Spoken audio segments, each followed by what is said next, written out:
Hey guys, it's me Amanda again. Today I was going to be showing you a couple different techniques with different brushes that you may want to incorporate into your landscape paintings coming up.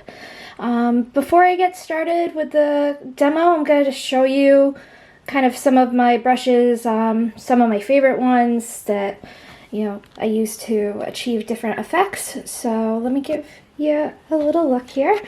So as you can see, I have a lot of brushes. Some of them I use a lot more than others. Some of them I hardly ever use, or they're just not great quality, or I just didn't like them for whatever reason. One of the brushes that I'm going to be showing you, or actually I have three of these guys, are the fan brushes. These are really cool for creating, different like leaves and different effects like that. So I'm going to show you on my little trees, but you can use them for a wide variety of things. I've used them to create waves with water and kind of get like that sea foamy look. Really, there's no limit to how you can use it, but I'm going to show you some of the different effects that you get with them. So I'm just going to do those. Basically, I know you guys in your kit, I believe it came with 3 brushes, and it looks like these were from the kit when I was doing it. So these are just some basic round brushes. I'm not really going to demo these. You guys are probably pretty familiar with those. I think you also got a flat brush as well. I might show you just a little bit with this. It's nice for like edging things. But I feel like you guys are pretty familiar with that, so maybe we'll skip that one. Some of the finer brushes that I have that you just didn't get in your kit that you might want to pick up for doing detail work, these are really, really, if I can focus, there we go. Really, really nice. This is one I just picked up at Michael's, I want to say Royal and Lang Nickel, and this is what they call a size 0. Really just fine brush, if I can focus it, and really nice for some detail work. So I will show you some of the things that we can do with that. I was also going to do a little bit with a palette knife. So I have a couple different sizes here, but I think I was going to work with this size. This is one I tend to reach for the most. It's a really old, really beat up, but it's still very flexible, which is kind of nice. I like that feedback. If you can see how flexible, it's almost like, I don't know if anybody cooks, but it's almost like a fillet knife with how flexible it is. Let's see, a couple other little guys. I have all different sizes. Like this is a flat brush, but it's really tiny, so I like this when I have to go into like a really tight corner or something and get like a nice straight line. If some of you are familiar with my own work, I liked a lot of like really thin lines. I'll do those a lot, and this is one of my favorite brushes for doing that. This is called a dagger brush, and this is made by Artist Loft, their Vienna series, so it's kind of like their higher end. I think it's like their professional series. I got this at Michael's as well. And I have 2 of them because I love them so much. I never want to be without it. So, one's just a little bit older, so it's starting to get a little bit frayed. As far as taking care of your brushes as well, I definitely recommend and preach cleaning them. Don't let them sit in water afterwards. Make sure you clean up after. I use this stuff, the brush cleaner. You can pick that up at Michael's as well. So just a good idea. Keep them, because otherwise, over time, some depending on the quality will just kind of, you can see some of these older, cheaper quality brushes I have are kind of all frayed, but I use those for other things to create texture as well. So without further ado, we will start the demo, so I will see you guys in a sec. Alright guys, I am back, so I'm going to show you some of these brushes in action. The first one I was going to start with are my fan brushes. I have a couple different sizes and things, so I was going to start small. Actually, you know what? I'm going to start big. and then work my way down to do a little bit more detail. So I have this big guy here. I just kind of put a little bit of water on it, and I'm just using my fingers to kind of fan it out. I just want it slightly damp, but you can see I get a nice big fan brush. So I was going to work on this guy right here, just adding in a couple spare leaves on this, or sparse leaves on this. So I just put a little bit of my green paint on here, and I am just barely kind of tapping it, and I'm going in different directions so that I get a lot of nice little leaf textures. So this is like a tree that's just starting to kind of get its leaves on it in spring. So just doing a little bit so you can still see the branches through. Now let's see, I'll go down a smaller size and maybe add in a little bit more. So this is kind of like a medium size fan brush, and you can see kind of separates a little bit, which is what I really like for leaves and things. So again, I just got it a little bit damp, and now I'm just going in, and so now I have a couple of small leaves in there, and I'm just kind of randomly going about. There's no real rhyme or reason, but just trying to get the shape that I want. You know, luckily I have a lot of trees. Unfortunately, there's not really any with leaves on them at the moment, but when I look out my window, if I do landscape, it's nice. I can kind of see what's going on there. So I'll add a couple more. And it's also nice too, because if you add in some white, you can kind of add in leaves that are a little bit closer to the viewer, or maybe like the sunlight's hitting them. And then you could do some darker ones for ones that are a little bit further back. But you get the idea of the effect that you can create with it. This is the last one. This is a tiny one. This one's a lot stiffer than the other two. So I do use this for like creating some kind of like pine needles and things like that. So if you have any pine trees that you're trying to make some paintings of, then this is a good option.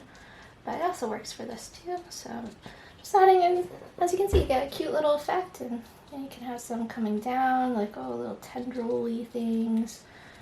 You know how if you wanted to do like a weeping willow look, so you could carry this out, and now you have all these leaves trailing down and things, so you can create a lot of cool effects with that. So that was how I wanted, one of the things I wanted to show you was the leaves. Now I'm going to do a little pine tree here and kind of show you how I would do those. So generally I start with my darkest colors first and kind of think of the shape of like a Christmas tree or a pine tree.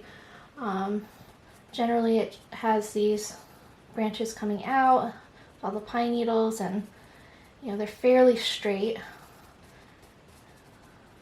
but they kind of have a little bit of an upward movement. So I'm just going back and forth, just dabbing it, but it creates a really realistic effect, which is really nice. So again, I'm just gonna kind of build my shape first, and then at the top they kind of poke up a little bit like that. So I'm gonna add some more, and then add some darker areas. Generally it's like darker on the underside of these little like boughs, I guess is what you would call them, of like the branches with all the pine needles on them. and then a little bit lighter on top. So I actually do have a pine tree out the window right now, so I'm using that for reference. But yeah, you just kind of work it and go back, and you basically, it gives you a kind of pine needle-y look because only parts of the brush are hitting your canvas, or in this case my Bristol board, at a time. So you get a really interesting effect with that. Let's see. So next up, I was going to show you just how you can go in and do kind of some fine detail. This is my little tiny baby brush. So I was going to just add, let's add some color here. So I don't have a whole lot of brown colors in paint because I usually just mix it myself, but I have a couple here. I have raw sienna, burnt sienna, and then this one is called Van Dyke Brown. So I was like, well, we'll just use what we got because I wasn't going to mix up a whole bunch of brown. So this is nice for this kind of small area here. Allows me to get in really close and really nice. I have a lot of control with this brush. You know, typically I would say, like, make sure the brushes that you're using are made for the paint that you're using as well. These are acrylic and watercolor brushes mostly that I have. They work work well with both of those. But there are other brushes that are meant for like oils and things. So try and stick with the brushes, you know, for the type of paint that you're using. Reason being is because they are made to work best with that paint. So, I mean, it's not to say like, oh yeah, like you can't use an oil paintbrush with acrylic. You certainly can, but you may not get the same results as if you were using one that was specifically made for acrylic. So also you'll see like a lot of my brushes are different lengths of the handle. So like the ones in the kit, you know, they have those really long handles, and that's pretty typical of a lot of acrylic brushes. Watercolor brushes tend to have shorter handles. I think the reason being because you can get like a little bit more up close and personal with it. I actually don't know the actual reason for that. That would be a good question for Sandra. But I do find that the ones that I have that are like made for watercolor tend to be a lot shorter, and those are usually like the finer brushes I have, like this one, which I really like for doing this kind of detail work because I need to be up close for it. You know, I get really close to the canvas, so you know, I don't want to have like a really long brush, but I think that sometimes the really long handles on these brushes too provide a sense of balance as well. So, you know, it kind of maybe keeps your hand a little bit steadier and things like that. So it's kind of nice. So as you can see, I'm just kind of messing around here, adding like a little shadow on one side. And there's my little tree. So next up, I was just going to show you guys my palette knife and how you can use that to actually apply paint to the canvas. So before I did just show you this one, the really flexible one. I have a couple others I was going to show you too. This one's pretty flexible as well. And then this one, it has a different shape. It's got a little round shape. And you can get palette knives in all different shapes and sizes. You can get really skinny ones. I know my grandfather, who's also an artist, uses that a lot in his work, and uses it to make, like, he does a lot of landscapes. So he uses it to do like little tree branches and things. He'll use like the side of it, you know, to kind of like go and get little thin lines and things like that. He also does a lot of like ocean scenes, and so I don't know if you've been down to like the beach or anything, and you see like they have that seagrass that's, you know, really like tough and like thin lines. He'll use that a lot for that. So For this, I'm just kind of using it to smear and put some paint on here to create a kind of look like bark. So I'm going to use it, and you can do so many different things with a palette knife. Generally, when I use it, I like to keep, or I'll apply a couple different colors of paint using the palette knife, and I like to keep it kind of unblended. I like the look of, you know, not too overworked with the paint, just to have it kind of go on how you want it. So once I put it on, I don't spend too much time messing around with it, but sometimes I'll blend like certain sections of it, and then I can go over as well. So just trying to create the look of bark here. And you can kind of drag it through, and you definitely go through a lot of paint when you do this, so just make sure you have enough on hand because you are applying it so thickly. So, but you get really cool effects there. Let me see if I can zoom in here just so you can see a little bit better. Let me switch it up with a different one and see how we like that. So this one gives me a little bit of a broader stroke there. And then if I come back with some darker colors. So this one goes on a little bit smoother. It has more of a surface area, so it's a little bit flatter. It has a rounded top, so I can get like some smoother effects here. And if I kind of use it and wiggle it out there, you can definitely get a lot of coverage. Let me see if I can show you. So you can use the edge to kind of make a nice sharp line as well. So I'm going to do that and put some darker lines through here.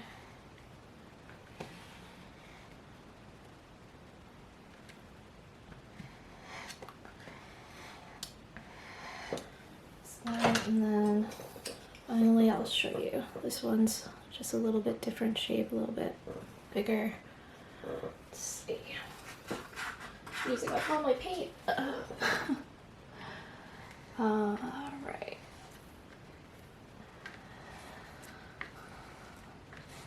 Just kind of smearing it. You know, a lot of artists use palette knives to apply paint in their different artworks. You know, so definitely Google some images and you'll see a lot of cool different, you know, techniques and ways people do it. Some people, that's all they use. So instead of brushes, they'll just do entirely a palette knife, which is really cool. You know, you get a much rougher look, you know, when you do it that way. You know, it's not like finely detailed and smooth, and you know, like this like is very smooth over here, but this has a lot of texture, so it's great in landscape if you want to build up textures. I've seen people use it for clouds, for hills and things like that. You know, rocks, if you're doing a lot of rocks, that would be great as well. And obviously for trees and bark and things like that, you can get a really cool effect for it. But yeah, that was pretty much the ones that I really wanted to show you guys. I have, like I said, I have a ton more, so I may end up doing another demo video at some point. I'm working on a painting myself, so I may just show you how I use my different brushes with that, because I do use a lot of different brushes for it. So stay tuned, maybe we'll do that at some point. But again, I miss you guys. I hope everybody is staying safe and healthy, and that you're creating great art. I hope to see some of you in the fall. You know, I know some of you are graduating, but hopefully I'll still get to see you from time to time. And yeah, I'll check in with you guys on the discussion boards on your next project and say hi, and talk to you guys soon. Have a good one. Bye.